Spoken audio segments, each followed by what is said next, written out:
మరి స్త్రీలు వాళ్ళ జీవితాల ద్వారా మనతో పంచుకోవడానికి మన ముందుకు వచ్చిన్నారు. ముందుగా జీవము గల ప్రతి ప్రాణికి తల్లి అయినటువంటి అవ్వగారితో మొదటిగా స్టార్ట్ చేద్దాం. అవ్వగారు, మీ జీవితం ద్వారా మా అందరికీ తెలియపరచండి.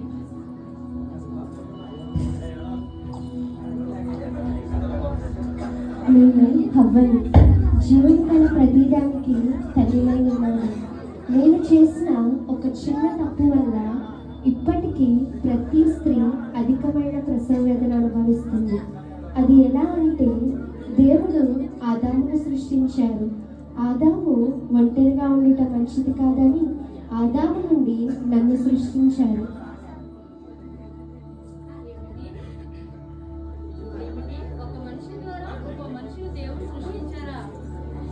అవును, ఆదామునకు గాఢ నిద్ర కలగజేసి అతని ప్రక్కటెముకల్లో నుండి నన్ను సృష్టించారు. అంటే మొదటిగా ఏదోని తోటలోనే ఒక మనిషి నుండి ఇంకో మనిషిని దేవుడు సృష్టించాడా?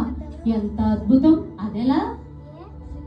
అవును, నేను ఆదాము నుండి నన్ను సృష్టించినప్పటికీ నేను దేవుడి మాట వినకుండా సాతాను మాటలు నమ్మి సాతాను మాటల్లో పడి మోసపోయి పాపం చేసి ఉన్నాను.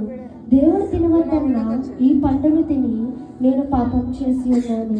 నేను చేసి నా భర్తతో కూడా పాపం చేయించాను. ఆ ఒక్క పాపం వల్ల శాపాన్ని కొని తెచ్చిపెట్టుకున్నాను. ఇంతకీ మీ జీవితం ద్వారా వీరందరికీ ఏం తెలియజేస్తారు? చూడండి, మంద నుండి తప్పిపోయిన ప్రతి గొర్రెపిల్ల ఎలా అయితే సమస్యల్లో పడుతుందో, స్వేచ్ఛను కోరుకుంటూ స్త్రీ కూడా సమస్యలను కొని తెచ్చిపెట్టుకోకుండా దేవుని యొక్క కృపలో నిరంతరము వర్ధిల్లాలని కోరుకుంటూ మీ హవ్వ.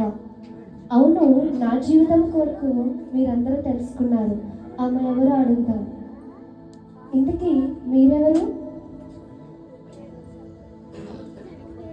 నేను యజమానుడైన అబ్రాహం భార్య, ఇసాకు యొక్క తల్లిని. 90 సంవత్సరాలు వచ్చిన అన్న గర్భాన్ని కుమారుని దేవుడు ఇచ్చాడు. ఏంటి, మీకు 90 సంవత్సరాలు ఉన్నప్పుడు దేవుడు గర్భఫలం ఇచ్చారా? ఇంతే కాదు కుమారుని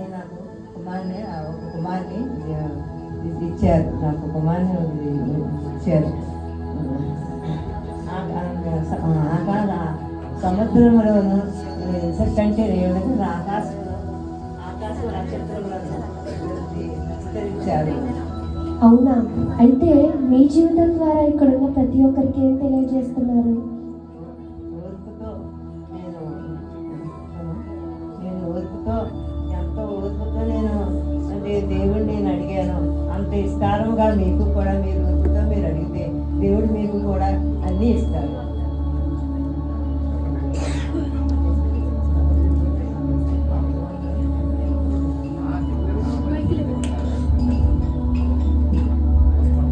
అవును, మీరెవరు?